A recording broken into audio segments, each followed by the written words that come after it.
भगवान बुद्ध आणि त्यांचा धम्म या ग्रंथाचे लेखक विश्वभूषण भारतरत्न परमपूज्य बोधिसत्व डॉक्टर बाबासाहेब आंबेडकर या ग्रंथाचे लेखक आहेत. भगवान बुद्ध आणि त्यांचा धम्म या ग्रंथातील पंचम खंड म्हणजे 5वा खंड चालू असून 5व्या खंडातील भाग 5वा आपण पाहत आहोत. भाग 5व्यामधील चॅप्टर 2 आहे गृहस्थासाठी विनय. गृहस्थासाठी विनय. त्या अगोदर आपण समर्पण घेऊया, नंतर व्हिडिओला सुरुवात करू. सुखो बुद्धानुमुपादो सुखा सधम्म देसना सुखा संगस्स सामगे समागान तपो सुखो.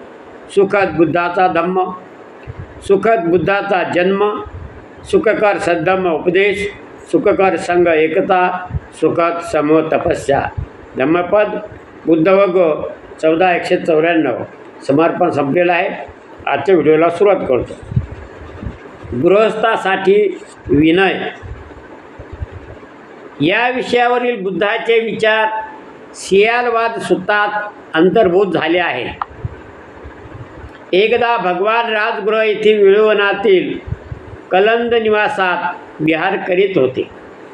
त्या समयी एका गृहस्थाचा सियाल नावाचा तरुण पुत्र प्रातःकाळी उठून राजगृहाच्या बाहेर गेला आणि ओल्या केसांनी आणि कपड्यांनी वर हात जोडून पूर्व पश्चिम दक्षिण उत्तर ऊर्ध्व अधर अशा रीतीने आकाश पृथ्वीच्या सर्व दिशांची पूजा करू लागला.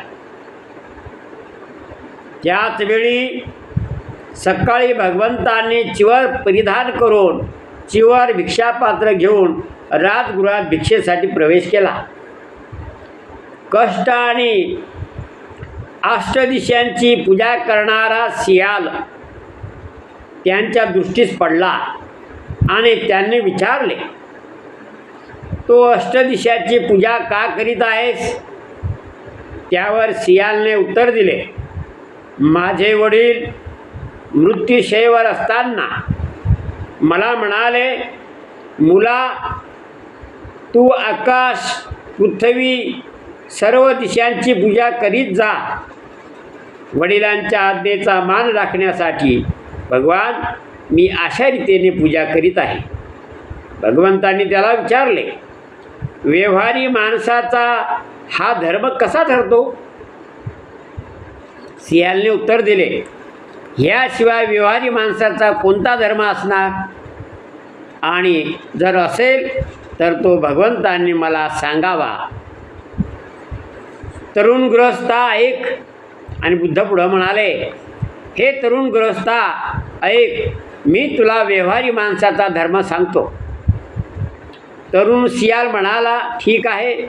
मग भगवंत पुढे म्हणाले, माणसाच्या धर्माने माणसाला दुर्वर्तनापासून प्रवृत्त होण्यास शिकविले पाहिजे.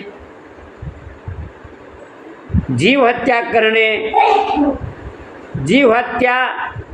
करणे न दिलेले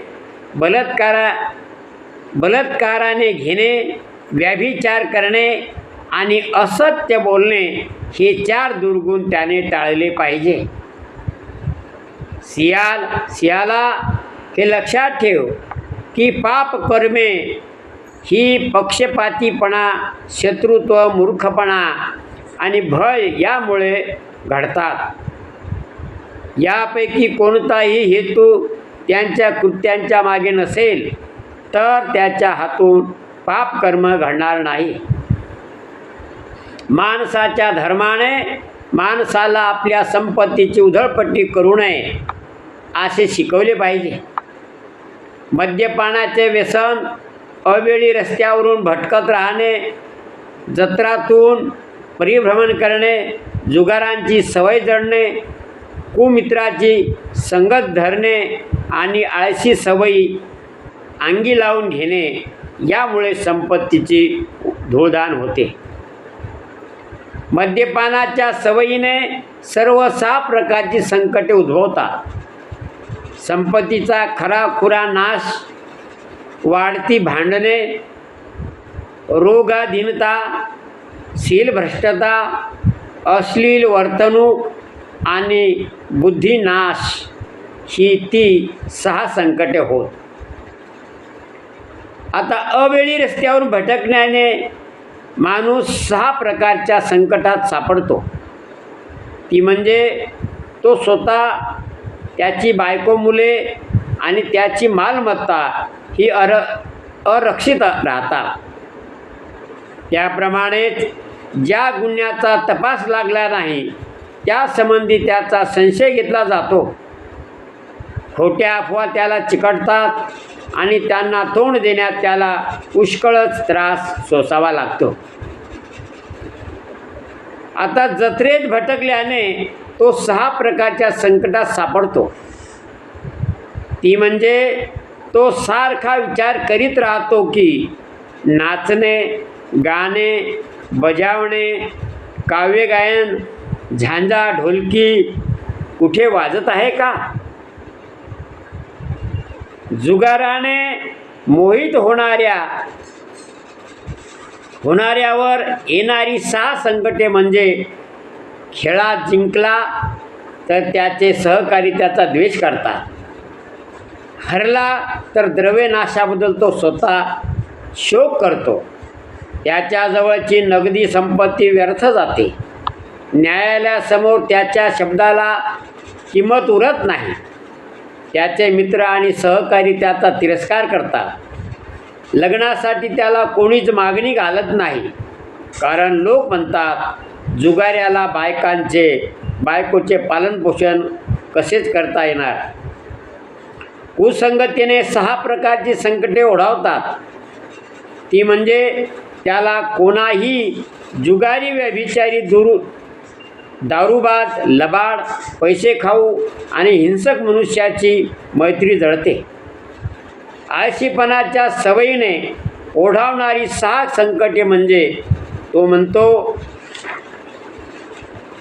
थंडी आहे म्हणून मी काम करत नाही, फार गरमी आहे म्हणून काम करत नाही, अद्यापही सावकाश आहे किंवा आता फार उशीर झाला म्हणून मी काम करीत नाही. तो म्हणतो फार भूक लागली आहे म्हणून काम करीत नाही. तो म्हणतो हातात फारच काम आहेत म्हणून काम करीत नाही.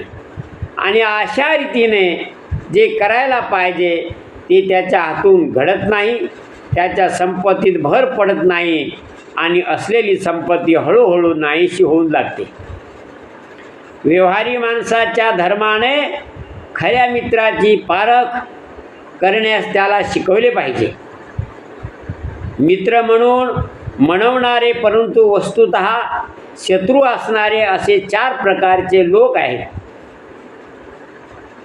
लोभी पुरुष,